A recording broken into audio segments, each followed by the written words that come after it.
So this should have been where we ended. I think we got to the fact that Chicago was an emerging metropolitan area. Anytime you have emerging urbanization, we'll talk about this in way more detail next week. Obviously, you have to have some sort of industry, otherwise people aren't going to live in areas unless there are job opportunities there. Right? Prior to the point that we're getting to in history now, the only real job opportunity that existed was sort of farmer, right? And that means everybody's spread out and they're on their own. And now we're beginning to get into shift work, factories, industrialization. Causation and correlation then become really, really difficult to create a clear line on. You understand what causation is? Right? Like A causes B, smoking causes lung cancer, right? That's causation. Okay? Does urbanization cause industrialization? No, urbanization doesn't cause industrialization. Does industrialization cause urbanization? Not necessarily, because you could have been building your factories in a spread out manner, right? Well, I mean, if you go back to review what we talked about like first semester, right? What the first sort of factories that we had were what? Well, but what are we making them? You're correct. We're building them on like streams and rivers. Textiles, clothes, yeah. But we use the term textiles, right? But those are all spread out. They're not lumped together in industrialization. Sorry, in urbanization. Okay, Chicago is ultimately really important because Chicago becomes sort of the hub of the meat packing industry. You actually have some technological innovation as it pertains to like refrigerated rail cars, right? So now you can slaughter beef in bulk in one facility, throw it on a train car that is actually refrigerated. Okay. Are you confused that refrigeration exists in the 19th century? Yeah, shocking, right? It's not the one that they just use ice, right? No, like refrigeration is a little bit more nuanced than that, right? I don't think it's like the Freon-based refrigeration that we have today, but no, it's more than just like setting the beef on a slab of ice, right? I'm not a scientist. I'm not an AC. I'm not like a air conditioning repairman. I couldn't explain to you the science behind it, right? But it does allow for some significant growth and change in terms of how we accomplish things, because you used to sort of slaughter animals for yourself, right? Like if you raised chickens, like you would go slaughter your own chicken, and then you would like pluck the feathers and butcher it and cook it and do it all at one point in time. It's okay. It's okay. I'm not going to go into any more detail than that right now, and I'll really discuss you in like a week. Okay. I know we've talked about ethnic minorities in the West already, at least somewhat. It probably wouldn't surprise anybody that there are not a lot of women in the West, especially not in boom towns, which are your mining camps and things like that. As a general rule, not 100% accurate, but as a general rule, the only women that were in mining camps, they all went there with the same job. Do I need to spell that job out to you? No. Okay. Prostitution? Yeah. Thanks. Yes. Yes, prostitution, which, I mean, that's the oldest job in the world, right? Second oldest job in the world? I don't know. I forget. There's a famous quote about it. It's either the first or the second oldest profession in the world. But anyways, right? Not a lot of opportunity for women on the frontier. Maybe you find a husband, okay, and you have some sort of homestead. Also significantly less opportunity for women. I mean, they still sort of can't own property, they can't own mines. In the event that their husband died, they're sort of stuck, you know, having to settle for a second husband relatively quickly. Now, again, on the bright side though, it's not that difficult, because men outnumber women, you know, like 10 to 1, right? Or 9 to 1, right? Because like 10% of the population is female. Not very much at all. I thought we already talked about all this, didn't we? No, maybe we did. Okay, so Hispanics do help with the railroad, specifically along the south. We'll talk about the Southern Railroad here in a minute. The reality is the railroads are just desperate for labor, and they will take anybody that they can get. Okay, absolutely anybody that they can get. And the railroads, become a huge sort of fraudulent opportunity to enrich the wealthy at the top of it. Okay. For them, excuse me. A lot of your minorities on the frontier, they don't necessarily have the same legal protections as white folks, but the reality is white folks don't have that many legal protections because you don't have the same sort of structures of government along the frontier as what you do in the East Coast, right? You don't have courthouses and governors and magistrates and things like that. Government is far more spread out and less effective, and people are sort of operating on their own, right? This is going to get us into the majority of what we end up talking about today, and that's the railroads, right? Rail becomes wildly significant, especially in the second half of the 19th century, okay? And I'm gonna put this, I'm gonna give you another sort of map or comparative map in the next PowerPoint that we go over next week to show you sort of what, how many rail lines there were sort of at the end of the Civil War versus how many rail lines there are toward the end of the 19th century, right? When we get to 1900, railroads explode. They're paying, first of all, just so you understand, the government is basically giving away land to railroads. So if you are a railroad company, you don't have to buy the land, you're being given it for free. In many instances, the government is actually paying the railroad companies in order to lay the track, right? Which gets real fascinating because the Central Pacific, which I forget what railroad that is, right? But basically you have, I think it's the Central Pacific and then the Union Pacific. No, maybe I got it backwards. Maybe this is the Central Pacific and this is the Union Pacific. Anyways, I don't care. Here's what I need you to know, okay? You have two different railroads that are laying track, right? One going west, the other going east, okay? Do you know anything about the geography of Nebraska right here? Not even slightly. Not even slightly? Okay, they grow a lot of corn, right? Is it mountainous? No, it's incredibly flat, right? You had railroad companies in Nebraska that could lay miles of track a day, okay? And they got paid by the mile from the government, okay? And then you get into the Rocky Mountains, right? Okay? And then how much track are you laying a day? Very, very well less than a mile, right? You might lay 1/10 of a mile of track in a day, right? Because it gets significantly more difficult. You might have to build a bridge over a ravine. You don't get paid for the bridge, you just get paid for the track, right? You might have to use dynamite and take out the side of a mountain in order to try to create some sort of lane, and way more difficult. Because it's more difficult, you also get paid significantly more. Does that make sense?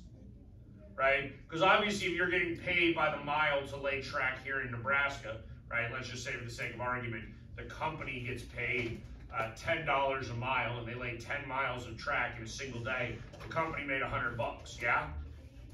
Right? And then we get to the Rocky Mountains, and they lay 1/10 of a mile, right? And if they were getting paid the same amount of money, they would make how much? $1. What is your math? Oh my gosh. Right? I mean, a 1/10 of a mile, they would make $1, right? Because they're getting $10 a mile. Could your company survive on $1 a day? No. No, of course not. So we're going to pay significantly more, right? Now, here's the great thing. How intelligent do you think people are in the 19th century? Okay. You're wrong. They're very smart, right? They have intelligence. But here's what I need you to understand.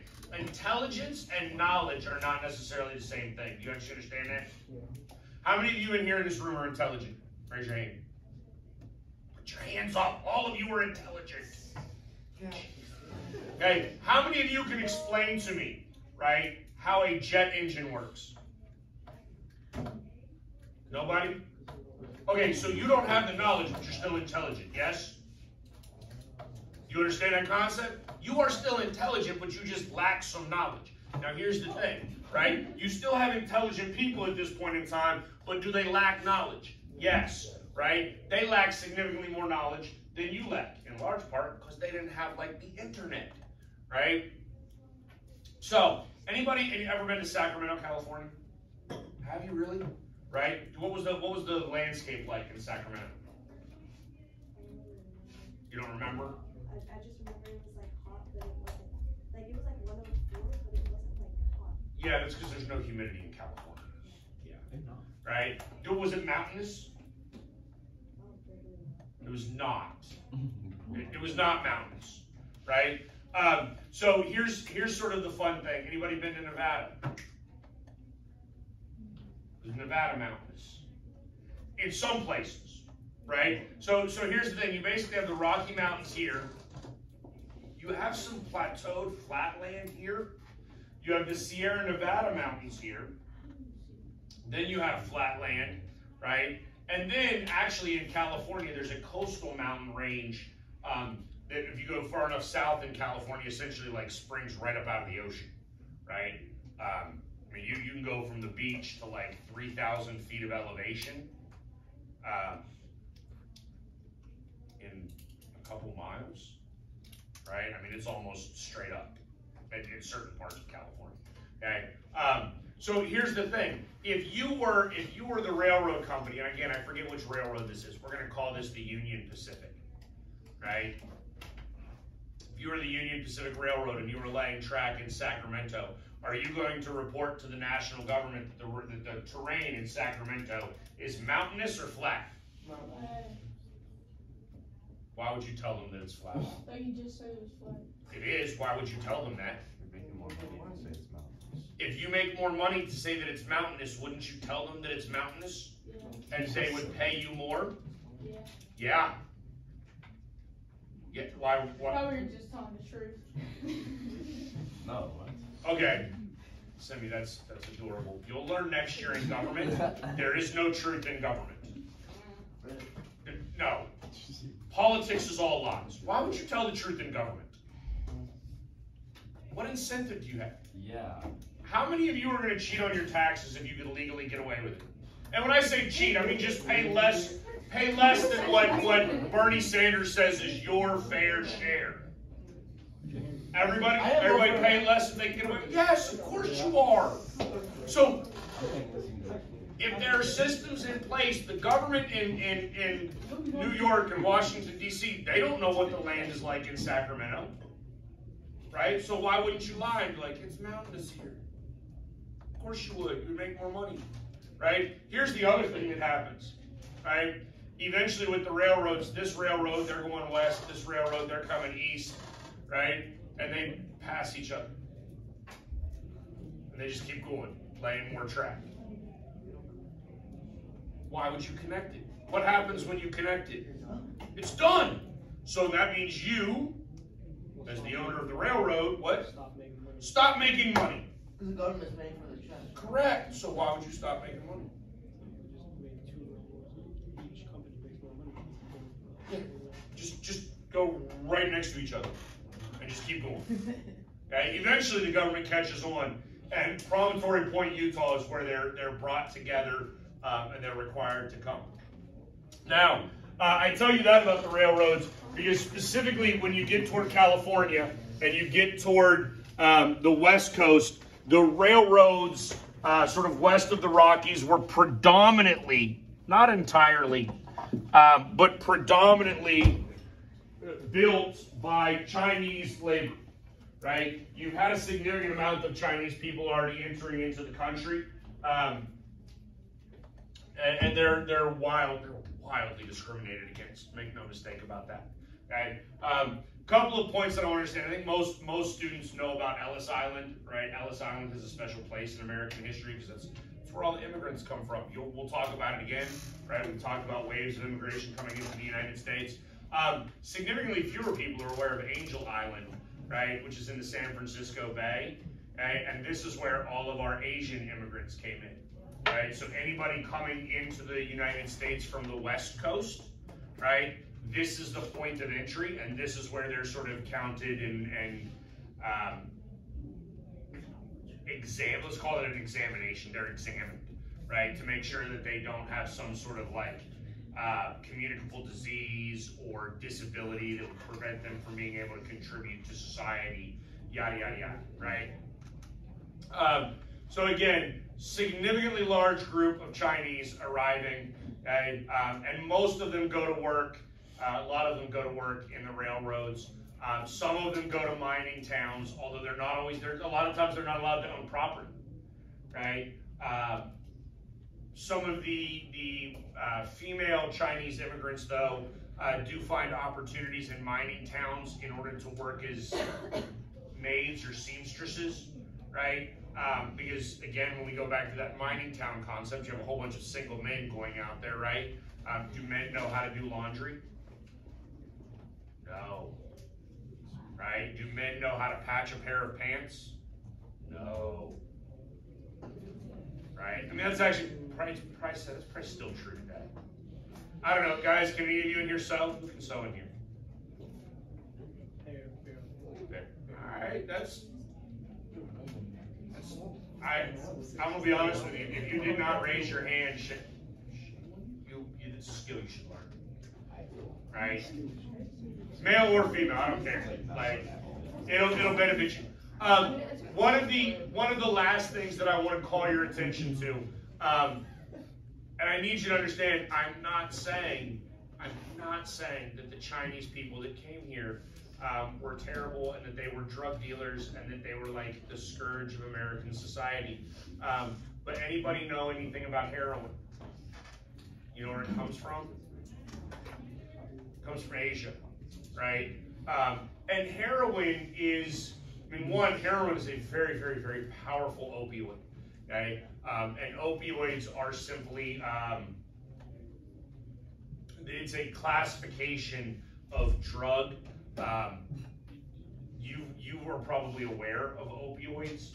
You just don't realize that what you know as a drug is opioid, right? But like Vicodin, Percocet, morphine, right? All of those are opioids, okay? Theoretically, you can use heroin to treat pain, right? The problem with any opioid, I'm going to say any. I don't know if I'm 100% accurate in that. I don't know of an opioid that's not highly addictive, okay? But you do have opium dens, right, that come, and that's just, opium is just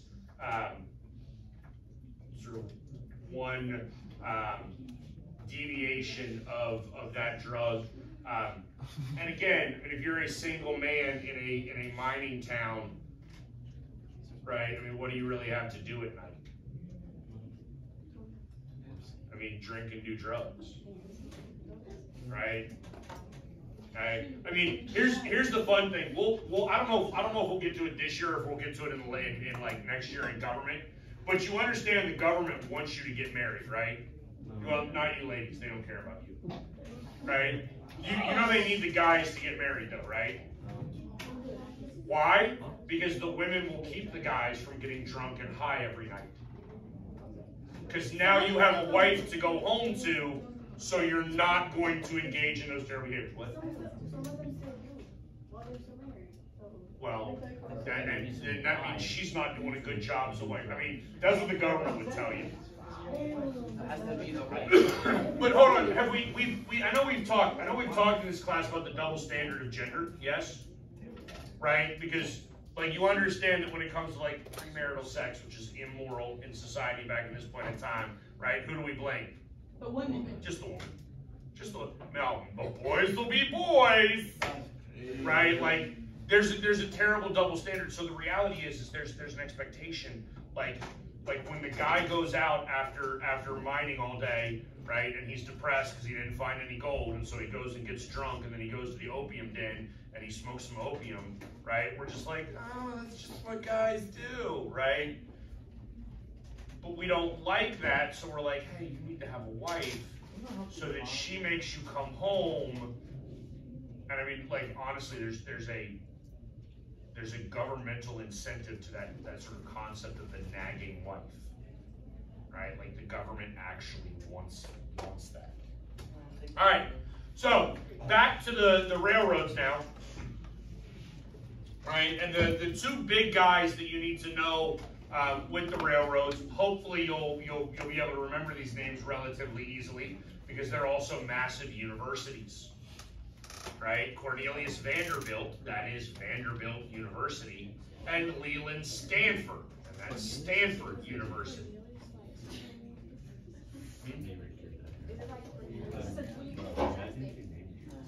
From yes, that is Cornelius. Okay.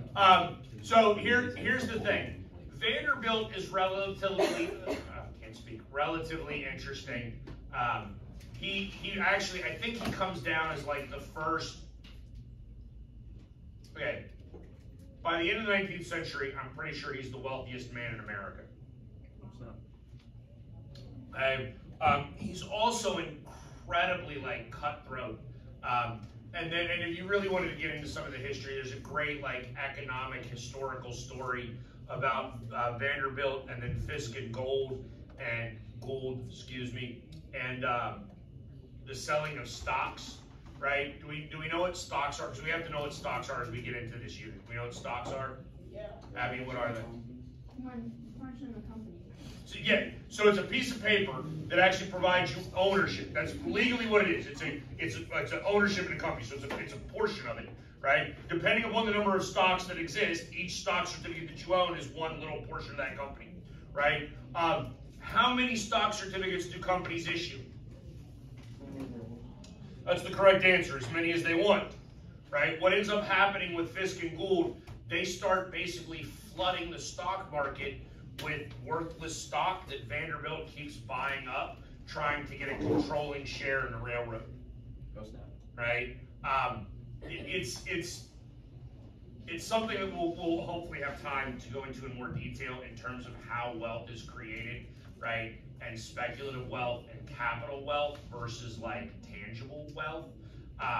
But ultimately, by the time Vanderbilt is done, and like I said, he's the richest man in the United States at his death. He controls basically all of the railroads along the East Coast, and he's going to engage in some practices that one, further his own wealth, but two, are wildly anti-capitalistic. Right?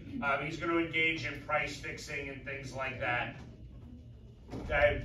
And so we're going to get into some of the economics of this and how people during this time are utilizing systems to enrich themselves and their friends at the expense of everybody else. Okay? Vanderbilt is also sort of different in terms of most of the guys that we'll talk about during this period, because most of them will they would stab their own mother in the back for like $10, right? No, they're terribly cutthroat when it comes to money, right? And they accumulate just massive wealth. And we're talking about millions, tens of millions of dollars. Like they make boatloads of money, right? And they live in like massive mansions and other people are starving to death, right? And they don't have a problem with it. And then they turn around and they give like a little bit of money to charity and they're like, I'm so generous. I'm wonderful. Like, do you understand that actually, let's go with Mike Bloomberg, because I know this to be true, because I did the math years ago, and you'll understand next year in government why. Do we know who Mike Bloomberg is? He has a TV channel. He does have a TV channel now. It's called Bloomberg News, right? Mike Bloomberg is the former mayor of New York City. He created a computer system that the New York Stock Exchange bought off of him. He's worth $70-ish billion, So he's right? really smart in creating a system. Nah, I mean, he's smart, but he's also just, I mean, there's a fair amount of luck in things like that, because you have to create it at the right time, and other people could have created it, but ultimately he's the one that sold something to New York Stock Exchange, made crap tons of money. Anyways, right? If I were to give, let's say I were to donate $100 to whatever your favorite charity is, right? Like that's nice of me, isn't it? Right? If Mike Bloomberg gives $10 million to his favorite charity, which of us has given more? You have less. Like, in terms of percentages of our wealth, I have given significantly more. I did the math 5 years ago when Bloomberg was running for president of the United States, right? $1 billion to Mike Bloomberg is $50 to me. That's kind of crazy. If Mike Bloomberg went out and just dropped $1 billion on something, right? Like he was just like, I'm gonna buy a fleet of jets for $1 billion, right? That hurts the bank account the same way as me taking my wife to dinner at Applebee's does. For me. Oh, I wish I had that. Okay? Not a car. Right? And so here's the thing, a lot of these guys will then give what seems like large sums of money to charity. Stop, man. But you still way richer than everybody else. Vanderbilt doesn't even really do that. The only thing he really gives money for philanthropically is a university, right? He basically gives $1 million to create Vanderbilt upon his death. Which, I'm not gonna lie, if I ever get, like, I'm ever that rich, like, there won't be Baker University. That way I can live forever, right? Stanford, on the other hand, is more in line with what we call the robber baron mentality, right? He's going to create a boatload of wealth for himself, but he really is philanthropic. And do we know what philanthropy is? I do, but remind me. Yeah, it's just a fancy way of saying giving to charity, right? Again, if I was ever filthy rich, like I would literally introduce myself. I'd be like, "Hi, I'm Philip Baker, philanthropist." Like that's what I would. That would be my title, right? Because if I was ever that wealthy, I would give away lots of my money. I don't want to be rich. I mean, I want to be rich. I want to be rich. I don't want to be Jeff Bezos rich, right? I really don't. Okay? If I was ever Jeff Bezos rich, I would literally give away 90% of my money in order to have like the Baker Library and Baker University and Baker High School. And I mean, I'm gonna be honest with you, it would be completely self-serving on some level, right? But you know, some of it would be nice, like would help people. Okay? Now, once we've created the railroads, right? Once we've linked the railroads, once railroads start spreading out everywhere, right? We create Amazon. And I like using Amazon as the example because the reality is, first of all, if you know, Amazon wasn't created until the 1990s, right? But 100 years before that, right, there's a company called Sears and Roebuck that is created, right? Yes, Sears is still around today. It's almost dead, right? Like, I mean, Sears is just hanging on by a fingernail, right? But Sears and Roebuck was created in 1892 as a mail order catalog business, right? Y'all don't know what a mail order catalog is, do you? Right?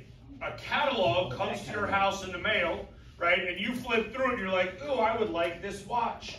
I would like this pot.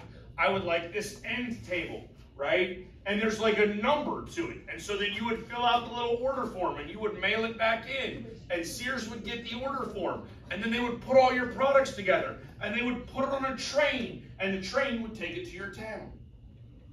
Nice. just like Amazon does today. Right? It's an incredibly ingenious, inventive way to utilize technology in order to generate wealth, right? Because I mean, think about this for a second. If you needed a mattress, right? You need a bed, and you live in Nebraska in 1900. Do you think there's a mattress firm on the corner in your town? No. Where are you going to get your mattress from? You're going to order it via the mail, right? Now, obviously, it took significantly longer than Amazon does today, right? Next fascinating thing about the railroads, right? What time is it right now, Cameron? 9:51. What time is it in Dallas? 9:51. Why? No, you're in the same time zone, right? Time zones did not exist without the railroad. Oh, snap. Right? So have you ever seen, I don't think Fulshear does Fulshear have a town clock? I doubt it. Okay, so if you go to some towns in America, right, like the old town center, right, there's still like a town clock, okay? Town clocks used to be a thing everywhere, right? And the town clock told you officially what the time was in that town. Who set the town clock? The mayor, right? Somebody in the town, right? Could they, I mean, look, could in the town of Baker it be 11:14 a.m., right? And then in the town of Reagan, it was like 10:58 a.m.?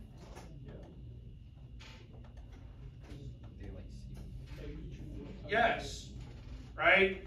Now, here's the thing. If you're a railroad, right, and you got a schedule, right, and by the way, you understand, like trains use the same rail lines going in opposite directions.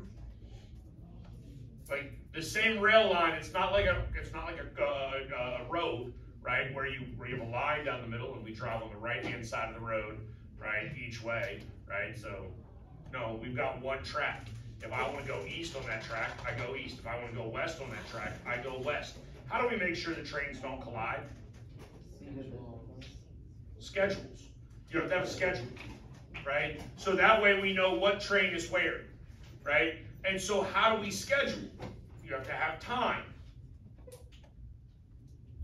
If every town has their own time, which schedule, like which town, what time do you go off? Right? Because think about this for a second. If I'm in Chicago and the time in, let's just say the time in Chicago is noon, right? And I'm going to get on a train and I'm going to go to Cleveland, right? And when I'm sitting in Chicago and it's noon, in Cleveland it's 1:30, right? Okay? And so I had written to my buddy, because obviously I can't text him, it takes a long time, right? But I wrote my buddy and I said, hey, I'm going to get on the noon train, right? I'm going to be in Cleveland, like it's an hour ride, so I'm going to get to Cleveland at 1 p.m. So my buddy goes down to the train station with his little horse and buggy to pick me up at 1 p.m., right? It's now 1:30. He's still sitting there. I've not even gotten on a train yet. You understand that? Okay? Because everybody has different times. There's no understanding of what is going on, like, congruently anywhere else. Okay? The railroads are actually a part of the reason for the standardization of the railroads started.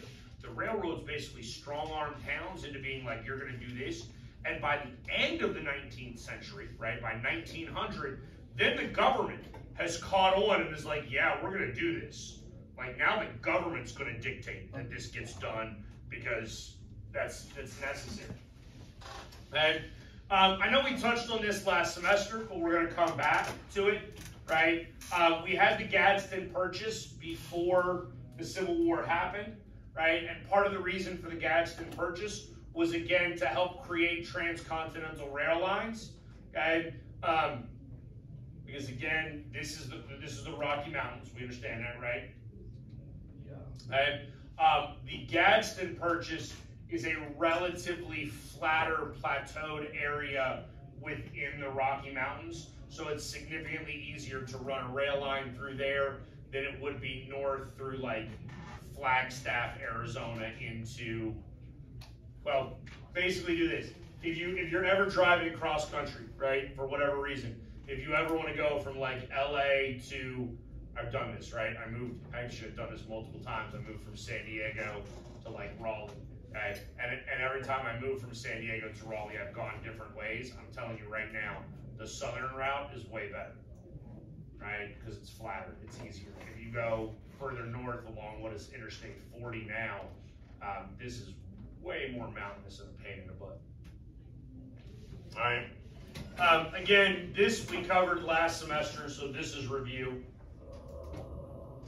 But I can almost guarantee that this is going to show up on the STAR test, so I want to hit it again. And the term here is assimilation, right? Anybody know what assimilation means? Okay, so it doesn't have to be forced. You can voluntarily assimilate, right? Like if I moved to Japan, right? I could voluntarily assimilate into Japanese culture. I could learn Japanese, right? You know, I could get Japanese furniture, right? Which would probably not be ideal for a guy that's 6'2", right? But I mean, I could do that, right? I could engage in the cultures and customs, right? Like, I mean, Japan and the United States are very, very different. Yeah, we understand that. And I wouldn't necessarily have to be forced to assimilate, but if I were to stop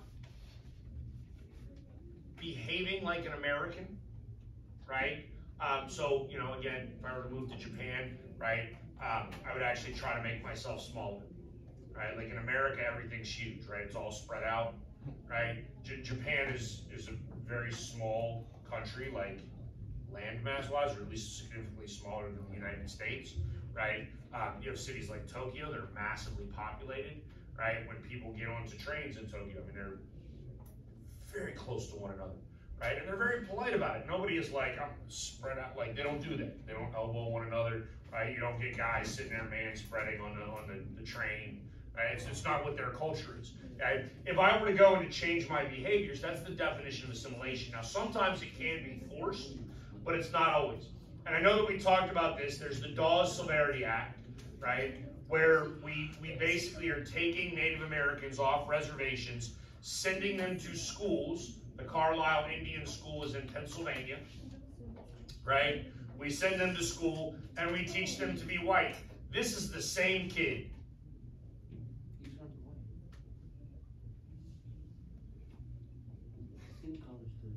Oh, okay. We actually, no. I don't think we talked about this. Do you understand that in early American history, this is comical to me because nowadays people like tan and they want to be darker, right? Okay. In the 19th century, did you want to be tan? The lighter skin colored you were, right? And now I'm not even talking about like, you know, white is right or like racist ideologies, but I'm talking like amongst white people, right? Like super duper duper pale white people versus like tan white people. Why were the super duper pale white people better? Because that means they didn't have to tend the field themselves. They weren't working outside. They were rich. They had somebody to do labor for them, right? It's a status thing. People didn't spend significant amounts of time outside, and they certainly didn't spend significant amounts of time outside in the sun, right? So, I mean, Native Americans, they spent all day outside in the sun, right? Like that's part of their culture. So he would lighten up at least some because we're denying him vitamin D, right? We're keeping him inside, but like the very dress. And by the way, just so you understand, what ultimately ends up happening there, then, right? Is we take these kids, we take them out of their culture. Right, we teach them how to be white. I think I told you this last semester. And then what do we do with them once they're like 15, 16, and they're done with school? Put them back on the reservation because they're not white.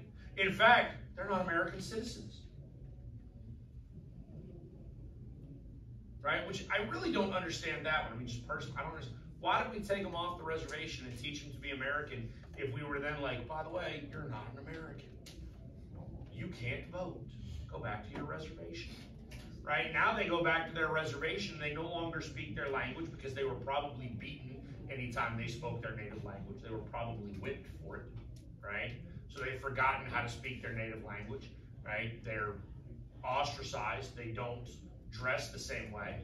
Right? In Native American culture, in a lot of tribes, I don't know if this is true for all tribes, but in a lot of tribes, right, short hair was a negative thing, right? Even amongst the men, they grew their hair out. You would cut your hair if you were like disgraced, if you lost in battle, right? In some tribes, that would cause you to cut your hair, and therefore you're sort of less than, right? Because you were not a very good warrior. Sometimes, if you cut your hair, it meant that you were in mourning, right? So if so now these kids come back and they're like, well, you're like something's wrong with you then, right? Okay, which is absolutely terrible. By the end of the 19th century, we do get something called populism that is arising.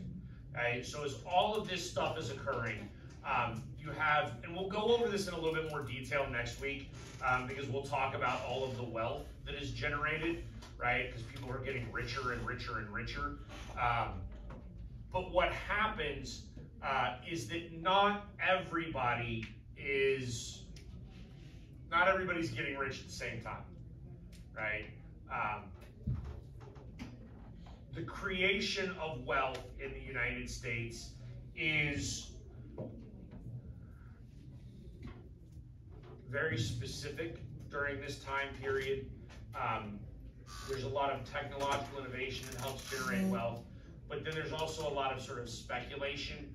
We're now in a period of time where sort of it takes money to make money, right? Have you ever heard that expression? Okay.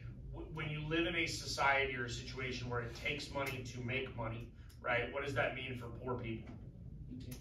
You're just gonna be poor. Sorry, dude. Right? What does it mean for rich people? You're gonna get richer, right? This is the first period of American history where we begin to see that massive, what we call a wealth gap, right? Meaning the people at the very top end of this are incredibly wealthy, the people at the bottom are incredibly unwealthy, right? As we've closed out the frontier and we've created all of these farms, right? Some of our farmers are not making it, right? Especially individual farms, right? The individual 160-acre homesteads, they can't compete because you have corporate interests that are coming in. I told you yesterday, you got a lot of people that go out there, they take all of this free land, and then what do? That yo-yo effect, right? They go out, they're like, oh, this is too hard, I'm going back. So what happens to their land? They sold it, probably for pennies on the dollars, right, to somebody who then goes around and buys up a whole bunch of those lands, right? And now they're incorporated, right? They have a ton of capital, right? They probably were selling stocks, right, in order to generate more wealth.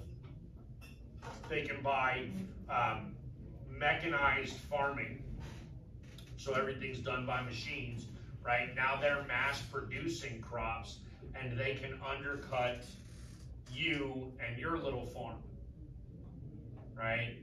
And they're gonna make it more difficult for you to get any of the prosperity that's happening. And in fact, during the last quarter of the 19th century, as Americans in cities can make boatloads of money almost overnight, farmers are almost completely left out of it, right? And so if you're a farmer and you're not making money, what's your first instinct? What's the first thing that you do? If you're not making enough money as a farmer, well, that might not be my first instinct, that might be my last resort, right? But I took all of my crops to market and I didn't make enough, so what should I do? Quit. Take more crops to market, right? If I sold 10 pounds worth of crops and I made $5, but I wanted to make $10, what should I do? Sell more. So I'm gonna grow more, right? This leads to over farming, which again, we talked about, like the Virginians did this in terms of tobacco. We're going to do this in the Midwest, and it's going to cause some significant problems, and it's really going to come to a head when we get to the Great Depression, right? But additionally, as you're growing crops, right, and we're growing crops now in large quantities, where does the food go? It goes on train cars, and it goes back east where you have city centers. Because this is another thing that happens with urbanization, right? As people begin to live in cities, are they growing their own food? No. So what do they need? They need food to be mass produced and sent to them. So it has to come on train cars. Now this gets back to Vanderbilt that I told you a minute ago. What was Vanderbilt doing? He was manipulating shipping prices, right? So Georgie here, this is my boy, right? He got a farm out there. He's got 1,000 acres, right? So he's going to ship corn. I'm going to charge him, right? I'm going to charge him $1 a ton to ship, right? But he and I have an agreement, right? It don't matter how much he produces. He's going to buy out a whole train car, right? So he's going to pay me for every car being full on my train, right? And let's just say you can fit a ton in one car. So if I've got 50 cars on that train, he's going to pay me for all 50, right? You know, yes, you are. Because if I charged you a fair rate, it would be like $10 a car. We don't make that much. Listen to me, okay? Because here's the thing, Reagan only has her little $160 or 160 acre farm, right? Okay? On a good harvest, she could fill up one car. I'm gonna charge her $10 to do it. I'm charging you $1 to fill up a car. Oh, right? because he has more product. But here's the thing, so let's just say for the sake of argument, he can only fill up 40 cars, right? He's gonna pay me for all 50. Right, so he filled up 40, he paid me what? He paid me $50, right? Now, if we didn't have this deal and he filled up 40 cars, what do you pay me? $400. So you won't pay for the... It's when a crop fails, I got nothing. Well, but here's the thing, you've been making so much money, you're fine, right? Even when it's lean and you don't necessarily fill up everything, right? And here's the thing, we're both profiting because now I also have guaranteed income. I don't have to worry about trying to sell the space in my cars, right? Whether the car is full or not, I'm getting a full load out of it, right? Okay, so there's all sorts of profit and shipping and middleman costs that begin to get associated with farming. And because of some backroom deals here, right, we're making it harder and harder for the little guy. Eventually, we're going to create a political party over this that is aimed at trying to fix economic issues that arise out of all this. And we'll talk about this in more detail, right? And then I think, yeah, this is the last one. Good. So all of this brings us to a guy named Frederick Jackson Turner. Frederick Turner Jackson? No, I'm pretty sure it's Frederick Jackson Turner. So it's Turner's frontier thesis. That's my fault. Jackson is that man's middle name. But he basically says, look, the frontier was the defining characteristics of being an American, right? We wanted to move out there. We wanted to be left alone. We wanted to be independent. We wanted to be self-sufficient, right? And everything that we did in creating our government was for that purpose. And now we got to the end of the 19th century and we're like, there is no more frontier, okay? And it's going to change how American culture exists in every level. Got it? Wonderful.